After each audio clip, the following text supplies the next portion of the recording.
Ada pun itu karena minum. Oh. Cari mana mas? Ayo tidur. Bikin semalam beli kopi. Online. Dan Goldi. Di Goldi itu kan ada. Pasar besar. Pasar pinggir jalan. Enggak, ada sih distribusi buka.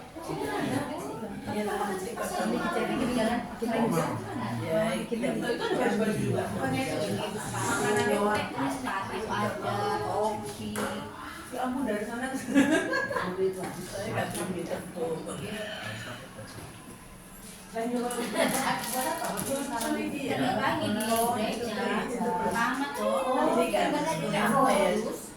kaca yang pecah ya, berarti saya kan tidak punya, jadi cari-cari di tengah lihat kaca.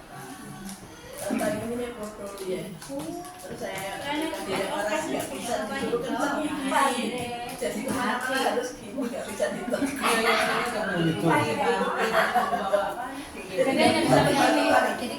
Nggak bisa dimasukkan, selalu begitu aja ya. Kalau Cuman kaos aja dia udah dari pemerintah, kaos polo warna biru, warna herannya ini saya pakai warna kerja merah hitam, jaket atau bos dari ini ya. apa dari dia berangkat dari semua clear lah, nggak cari apa lagi. Sekarang kan berangkat Kita mulai? Kita mulai ketemu ini masih ada bisa dipakai. Apa tuh sampai aku nyari ke ibu makanya jualan kaki ada sebagian itu di bawah Mari kita mulai.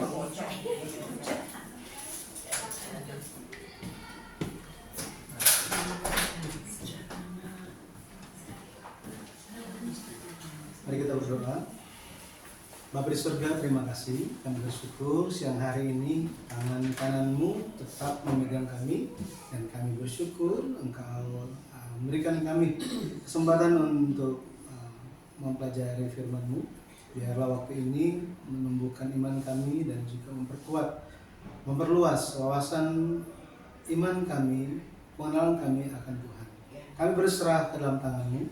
Roh Kudus saja akan membimbing kami. Dan Engkau yang dimuliakan lewat kelas ini. Di dalam nama Tuhan Yesus Kristus kami berdoa. Amin. Ya.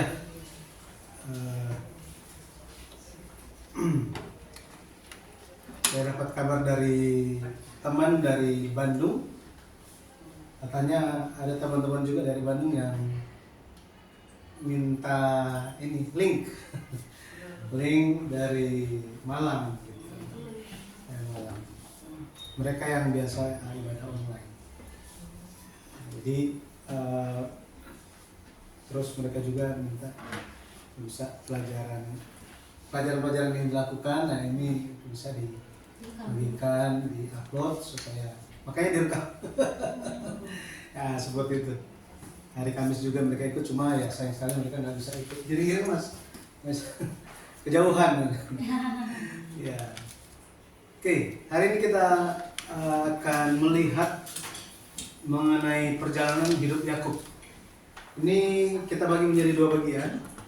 Jadi mengenai Yakub, dia di dalam kitab Kejadian itu ada 4 tokoh yang banyak dibahas.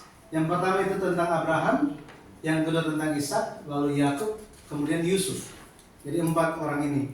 Tetapi yang paling banyak ceritanya dari antara 4 orang ini, 4 generasi ini, itu adalah Yakub. Sangat-sangat detail perjalanan hidupnya, sampai-sampai dulu saya belajar itu dibilang begini, jika Abraham adalah bapa iman, Ishak adalah bapa ketaatan, maka Yakub adalah bapa dari perbuatan.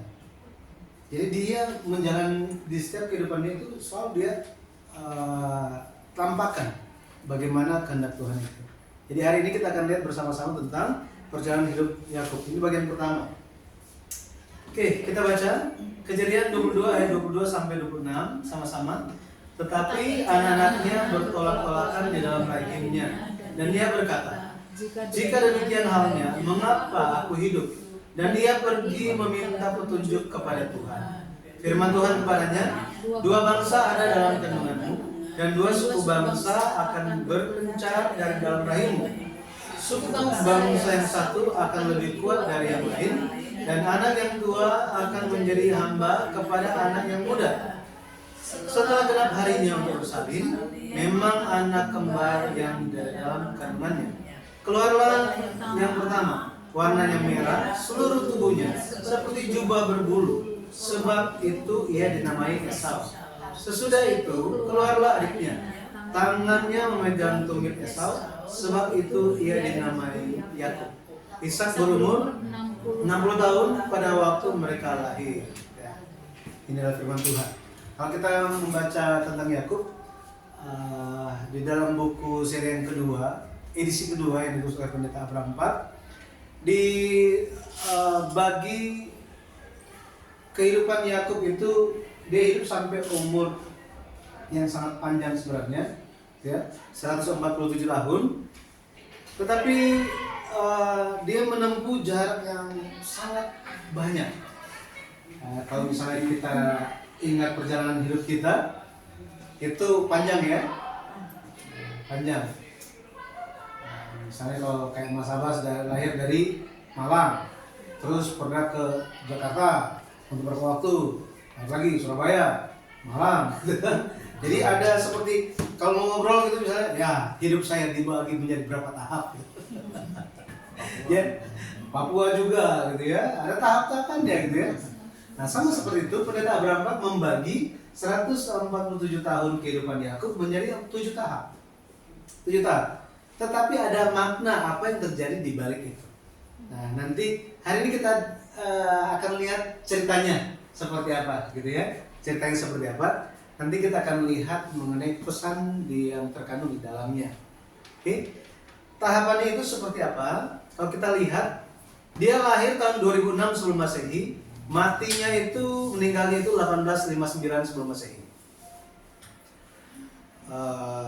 Kalau kita lihat tahap pertama itu sejak lahir sampai dia usia 76 tahun. Sampai dia berusia 76 tahun. Ini tema utamanya apa? Itu adalah untuk merebut hak kesulungan dan berkat sulung. Ini. Jadi sejak dia lahir sampai usia 76 tahun. Nah, dia menipu papanya itu di umur berapa? 76 tahun. Saya pikir itu masih seperti ya 20 tahun, 30 tahun. Ini 76 tahun loh. 76 tahun. Ya. Dia mau dibunuh oleh saudaranya sendiri.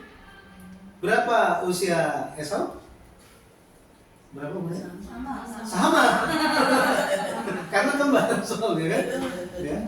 Jadi di usia 76 tahun digenapilah nubuatan bahwa yang besar, anak yang lebih besar akan menghamba kepada yang lebih muda. Ini tahap yang pertama.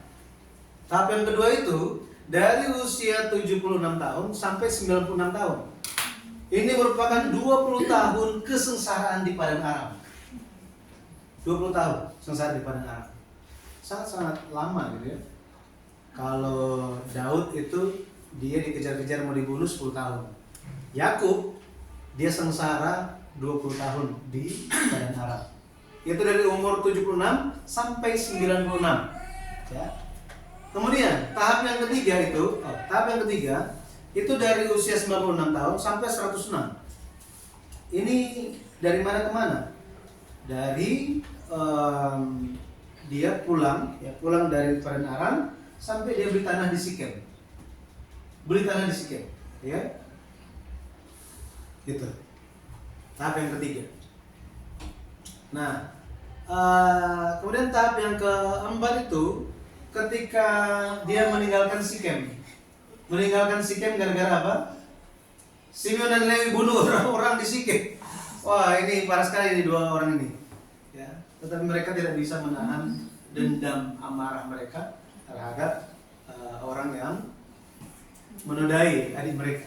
Kemudian tahap yang keempat itu sejak usia 106 sampai kepada kematian Rahel. Ini masih terjadi dalam tahun yang sama, tetapi ini merupakan perjalanan dari sejak meninggalkan Sikem sampai Rahelnya mati di Bethlehem Efrata. Di Bethlehem Efrata. Ya, ada perjalanannya. Ya, perjalanan dan perjalanan yang cukup panjang juga. Tahap yang kelima itu dari usia 106 sampai 130. Nah, ini dari mana?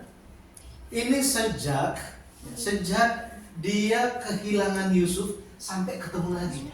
Nah, itu. Sejak kehilangan Yusuf sampai ketemu lagi. Nah, itu. Kemudian tahap yang keenam itu sejak dia di Mesir di usia 130 sampai dia mati. Ya. Itu bersama dengan Yusuf 17 tahun. 17 tahun lamanya dia bersama dengan Yusuf. Dia pikirkan sudah mati kan? Tapi bisa ketemu lagi dan hidup bersama-sama lagi selama 17 tahun. Sampai hari kematiannya. Nah, terus udah selesai kan? Sudah meninggal, udah selesai. Tapi kok baru yang ke-6? Nah, yang ke-7 itu apa? Yang ke-7 itu adalah setelah dia mati di Mesir, Yakub itu dibawa pulang ke tanah Kanaan. Inilah perjalanan terakhir dia kembali ke tanah Kanaan sesuai dengan janji Tuhan. Itu tahap yang terakhir, kematian Yakub di usia 147 tahun.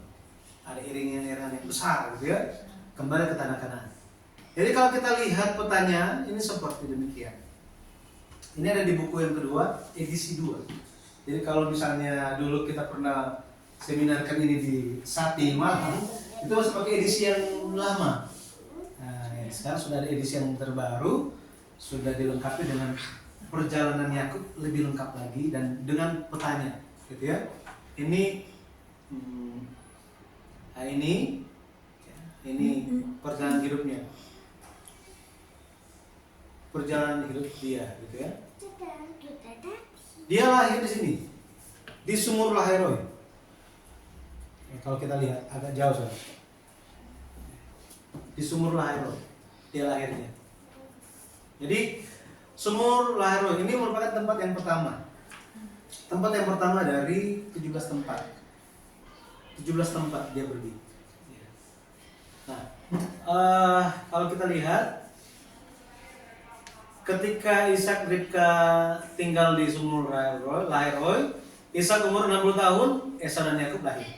Itu tahun berapa mereka lahir? 2006. Di sini kita bisa perhatikan Yakub dia hidup dengan kakek dia, masih ketemu dengan kakek dia, yaitu Abraham. Yang luar biasa itu. Yang kalau sama Tuhan itu ngobrol langsung. Temennya, ya, soalnya, seperti itu, gitu ya. Sampai Yakub 15 tahun. Ketika Abraham mati usia 175, Yakub 15 tahun. Jadi seperti sampai SMP kelas 3 gitu ya. Makanya Yakub itu menerima iman yang luar biasa. Dan apa yang terjadi di Sumur Lahairoi ini, Esau menjual hak kesulungan kepada Yakub dengan semangkuk kacang merah. Ini tipikal orang yang berbeda. Yang satu suka sekali berdosa tadi. Yang satu apa? Yang penting sukses. Ini sukses di dunia. Jadi bertolak belakang mereka. Kehidupan mereka. Seperti ini poin-poinnya sampai dia umur berapa tadi? 76 tahun. 76 tahun. Kemudian apalagi dari sini dari Sumur Lahairoi dia pindah ke mana itu? Ini sini ke Gerar, gitu ya? Yang kuning ke Gerar, di Gerar. Memang Alkitab tidak mencatat Yakub yang ajak pergi, bukan. Tetapi siapa? Ishak yang pergi. Nah, ketika Ishak pergi, dia bawa anak-anaknya, kaum keluarganya pergi juga. Jadi kalau kita lihat dari sini Sumur Lahairoi, Gerar, kemudian Beersheba, ini merupakan suatu proses ketika karakter utamanya itu adalah Ishak. Yakub belum muncul, ya, belum tampil waktu itu. Nah, apa yang terjadi di Gerar? Kalau kita di Gerar itu sebenarnya masuk wilayah Filistin. Itu tanah Kanaan, tetapi karena sepertinya dikalahkan oleh Filistin, sehingga itu bagian dari Filistin. Nah, ada tahun-tahun kelaparan, Ishak pergi kepada Abimelek, raja Filistin di Gerar. Waktu itu Tuhan larang Ishak jangan pergi ke Mesir. Kenapa? Karena Abraham pernah pergi ke Mesir katanya. Ya. Jadi Allah nyatakan kepada Ishak jangan pergi ke Mesir. Tetap tinggal di sini, maka aku akan membuat kamu berhasil. Dan benar, dia di sana setiap kali menabur dia menuai luar biasa. Dia jadi kaya, makin kaya, bahkan sangat kaya katanya. Akhirnya orang Filistin lihatnya apa? Kita kok gagal panen, dia sukses terus. Mereka jadi iri. Akhirnya apa? Jangan tinggal di sini lagi. Jangan tinggal di sini, ini wilayah kami gitu kan. Nah, pada akhirnya mereka pindah. Mereka pindah. Itu di Kejadian 26, itu ceritanya seperti itu. Intinya ini. Oke, jadi mereka akhirnya pindah. Ishak pergi ke Beersheba. Di Beersheba kalau kita lihat bagaimana karena makin kaya, makin luas, makin banyak kepunyaannya, sehingga perlu tanah yang lebih besar juga. Nah, di Beersheba ini apa yang terjadi? Ribka membantu Yakub untuk mencuri, merampas berkat kesulungan. Ya, berkat kesulungan. Nah, Esau pada akhirnya ingin membunuh Yakub. Yakub melarikan diri. Jadi dia melarikan diri bukan pada saat muda. Udah 76 tahun. 76 tahun. Ini Beersheba, ya, Beersheba. Nah, di Beersheba akhirnya siapa namanya? Bapaknya bilang, "Ya udah, kamu pergi ke paman kamu, ya, kakak dari mamamu di Padan Aram. Nanti di sana jangan cari istri dari antara orang Kanaan. Kenapa? Karena kakak ipar kamu yang 2 orang itu, waduh, setiap hari bikin sakit papa dan mama. Waduh, ya kan? Waktu itu Esau dengar, oh, ternyata selama ini istri saya yang 2 orang itu perempuan Kanaan tidak direstui sebenarnya. Cuma karena saya paksa akhirnya karena papa suka sama saya, ya sudah bapak iya aja. Akhirnya yang menikah ternyata saya nggak tahu, soalnya saya nggak sadar ternyata istri saya yang 2 orang itu menyakiti hati papa dan mama. Akhirnya dia kawin lagi. Dia ambil 1 orang keturunan dari Ismail. Ada Ismail. Jadi di sini makin apa? Makin jauh, kehendak Tuhannya makin jauh. Ya. Dia berpikir seperti itu, justru pikirannya makin membuat dia makin jauh. Nah, dari Beersheba akhirnya Yakub dia pergi ke Padan Aram. Nah, disinilah mulai fokus karakter utama Alkitab berpindah dari Ishak ke Yakub. Dia pergi ke tempat yang namanya Betel. Sebelum nama Betel ini nama yang Yakub berikan. Nama sebelumnya adalah Luz. Nah, di tahun 1930 sebelum Masehi, di usia 76 tahun, dia lari ke Padan Aram. Di Luz, Yakub mendapat penglihatan tangga. Di situ dia melihat bahwa apa? Ada sebuah tangga yang menyambungkan bumi dan surga. Ini tersambung katanya. Sampai-sampai dia nggak tahu ternyata apa. Ternyata Tuhan ada di sini. Di waktu itu Yakub menerima janji dari Allah tentang tanah dan keturunan. Masih ingat perjanjian Sulu? Intinya tentang tanah dan keturunan. Allah berikan janji itu kepada Abraham, Allah janjikan itu kepada Ishak, dan sekarang Allah janjikan secara langsung kepada Yakub.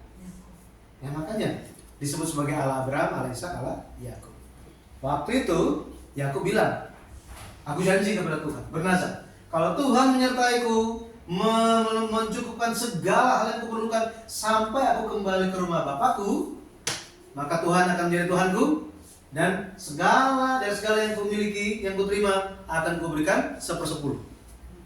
Dia ganti namanya dari Luz, pohon badang, menjadi rumah Allah.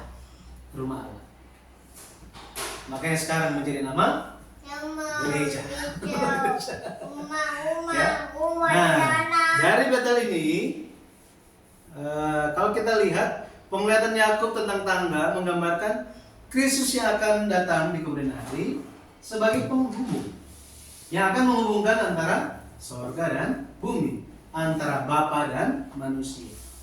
Dia yang akan menyambungkan. Yohanes 1 ayat 51. Ya. Itu bicara tentang seseorang yang namanya Nathanael. Nathanael ketika dia datang kepada Yesus, Filipus. Nah ini beda. Ini Filipus yang murid Yesus. Dia ajak Nathanael, kami telah bertemu dengan dia yang dibicarakan oleh kitab Musa.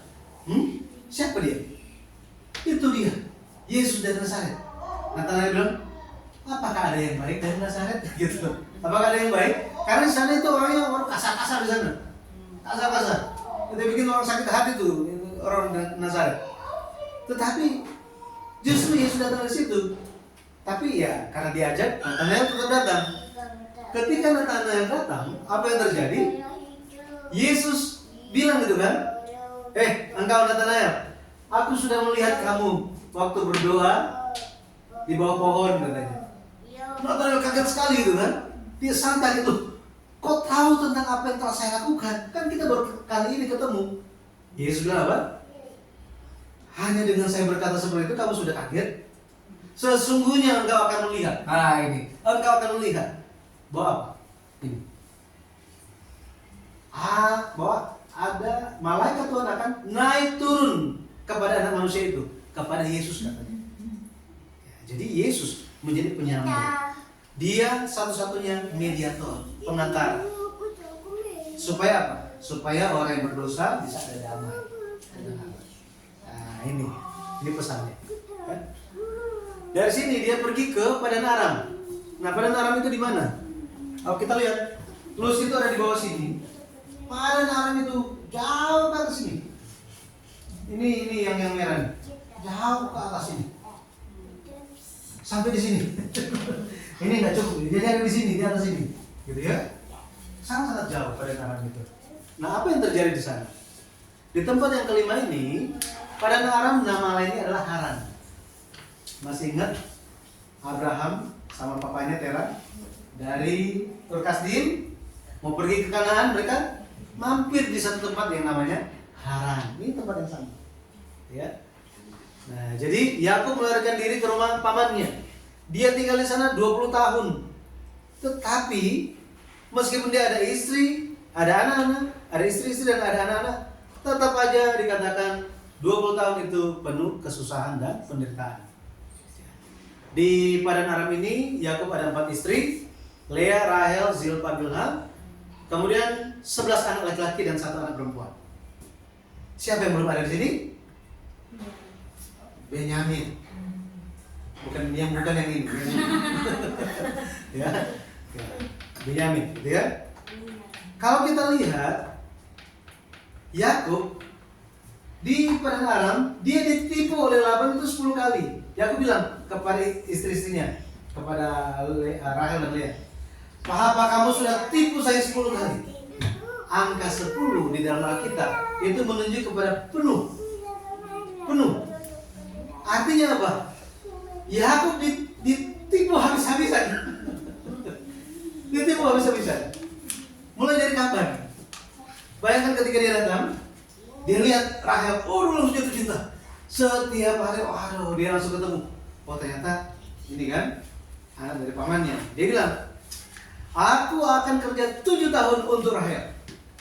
Oh pamannya bilang, ya udah gratis ini kan. Ayo.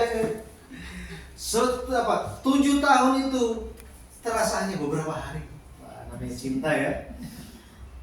Cinta ya? Pernah ya? Wah, ternyata udah besok gitu. Jadi 7 tahun itu rasa cuma beberapa hari. Tibalah malam pertama, ya kan? Dulu nggak ada lampu, ya nggak ada lampu. Langsung sudah pesta malam pertama. Pas paginya dia ada, halo sayang.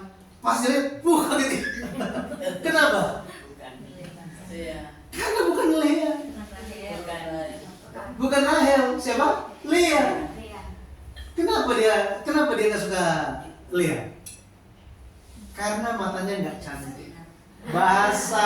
Bahasa asli itu mata tuh kayak gini. Agak lemah.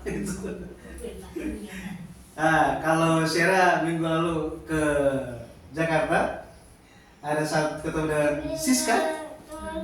Nah, otot matanya, saraf matanya itu ada sesuatu yang terjadi sehingga ketika beberapa tahun yang lalu itu mulai nutup. Nah, Lea kira-kira kayak gitu. Jadi kita lihat, waduh kaget ya. Langsung dia protes kan? Wah, ini kita kan perjanjiannya Rahel, kok dikasih Lea? Oh, kita di sini kebiasaannya nggak boleh ada yang duluan kawin, mesti kakaknya dulu. Ya sudah, gini aja, genapkan dulu pernikahannya 7 hari. Setelah itu ya bikin pernikahan lagi dengan Rahel. Tapi 7 tahun kerja. Jadi dia apa? Selama 14 tahun dia kerja. Yakub kerja untuk siapa? Untuk dapatkan Rahel. Iya kan? Dia udah tipu di situ. Kemudian setelah selesai 14 tahun itu, dia sudah akhirnya dia mendapatkan Yusuf. Dia udah mau pulang. Udah mau pulang nih. Tetapi Laban itu dia bilang apa? Keadaan saya nggak begitu baik kalau waktu kamu datang. Pas kamu datang, aduh mujur. Pokoknya semuanya lancar. Waktu itu cuma punya 100 domba, sekarang punya 1000 domba. Jangan pergi. Mau minta gaji apa saya kasih. Mau minta berapa saya akan berikan. Itu janji dari Laban. Tetapi janji tinggal janji. 6 tahun Yakub bekerja untuk Laban untuk dapatkan ternak. Tidak pernah dikasih. Gajinya nggak pernah turun. Wah, lain kan kalau misalnya UMR Malang itu berapa? 2 juta? 3 juta? 3 juta misalnya, gitu kan? 1 tahun berarti berapa juta? Ya kan? Kali 12 36 juta. Kali 6 tahun, banyak kan? Banyak sekali nggak dibayar. Mau dapat dari mana? Iya kan? Dia harus menghidupi keluarga dia.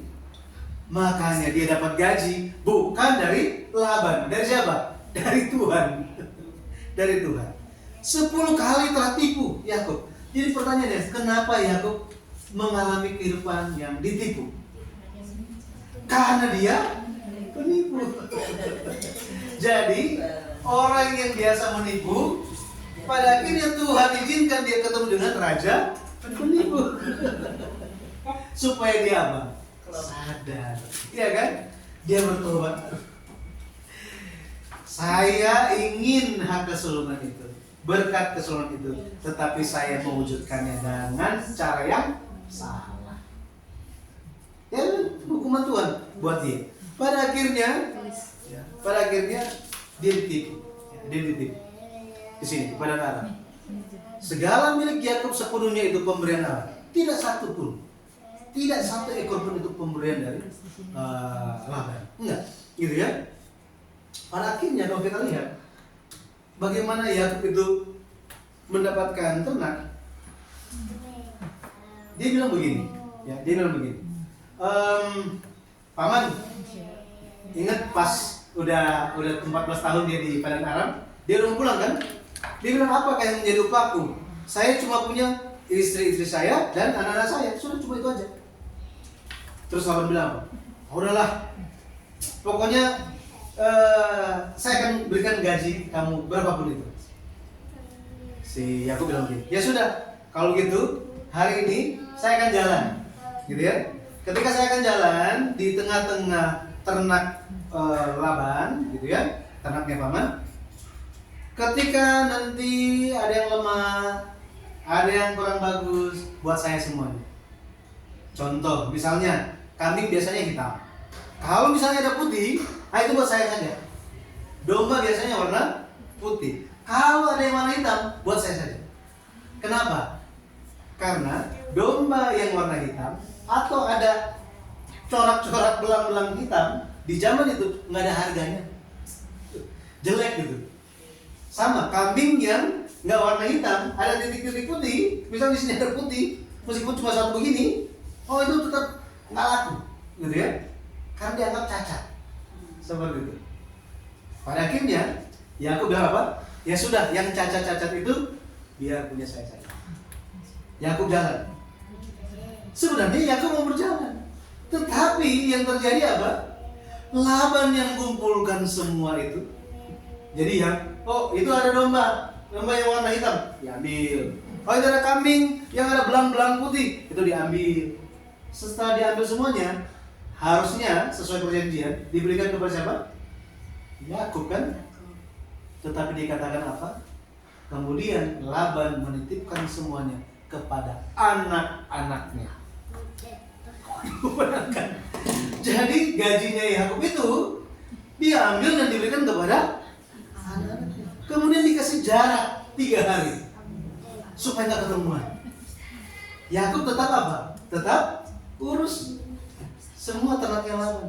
Gaji dia dipegang oleh siapa? Anak-anaknya Laban. Wah, berat sekali ya hidup dia. Sasar.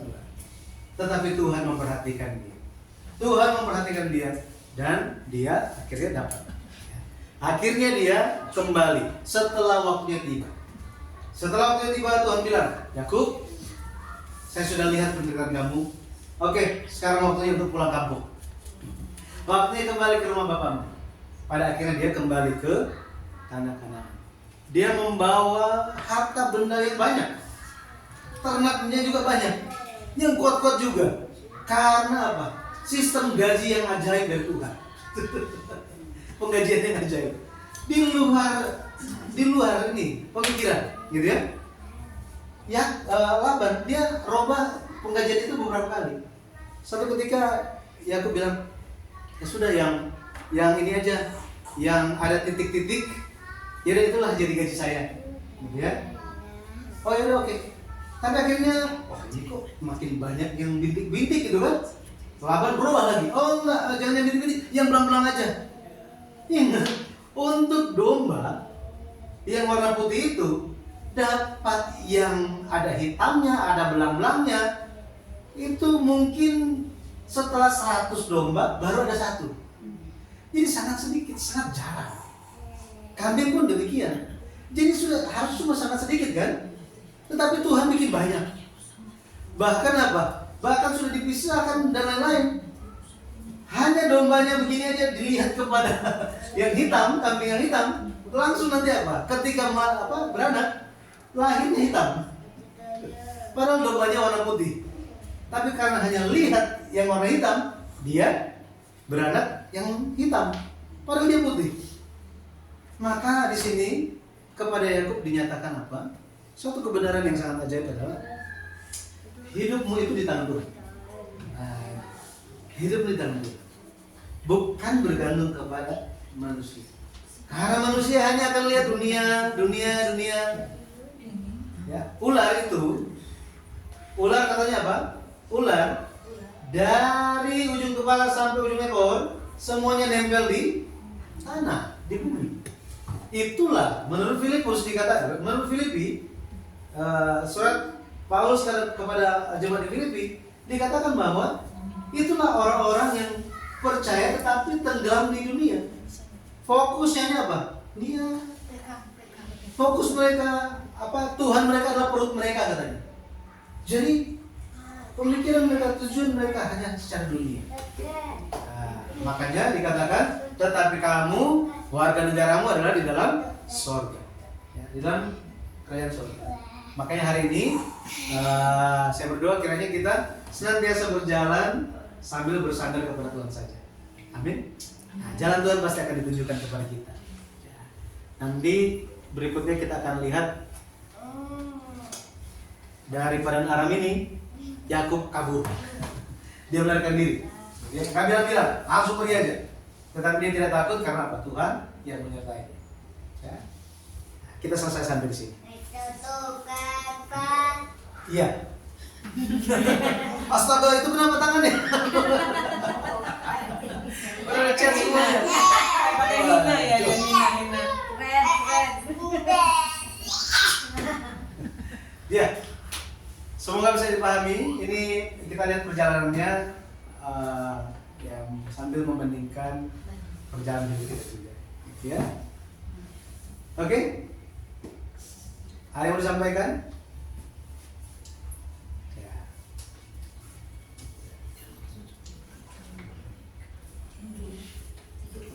Berarti umur 76 belum nikah. Belum menikah. Dia menikah. Dia tiba di Yakub tiba di Paddan Aram di rumah Laban umur 76. Dia menikah kapan? Setelah berapa tahun kerja? 7 tahun. Berarti dia menikah di usia? 82. Di usia 83 tahun dia menikah. 83 tahun dulu sama nggak ya dengan 83 tahun sekarang? Dulu masih lebih sehat ya sekarang. Yang pastinya begitu. Sekarang banyak polusi. Nah, sekarang ini banyak hal yang Pas udah masuk angin terus kayaknya. bicin. Banyak micin. Zaman dulu ya pasti begitu baik ya udaranya, iklimnya. Tetapi hal yang membuat ajaib itu adalah begini. Abraham, ketika Abraham berumur 99 tahun, istrinya kan beda 10 tahun, 89 tahun. Jadi sudah tua. Bahkan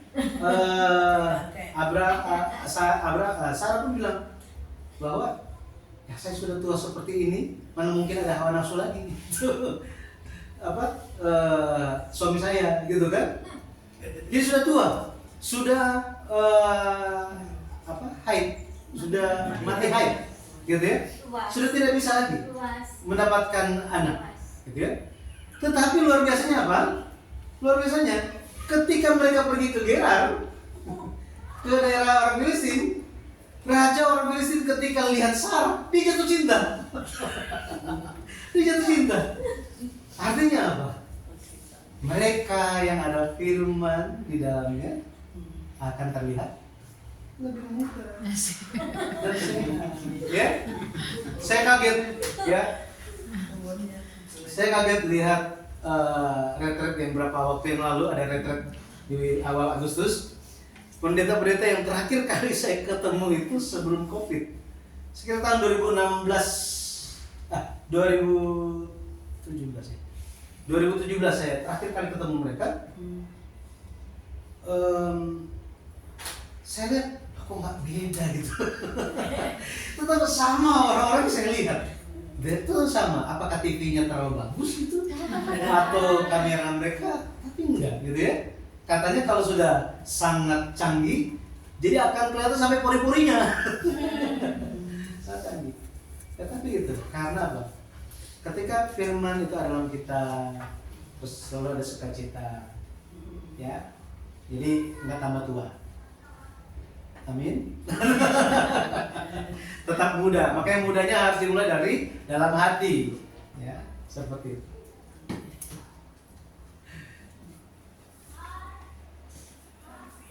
Baik.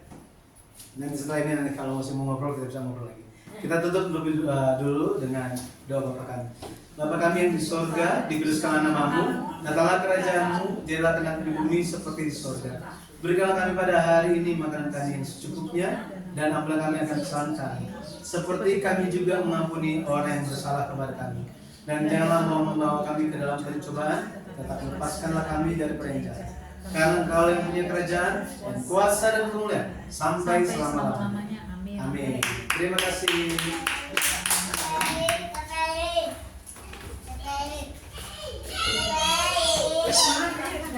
Apa?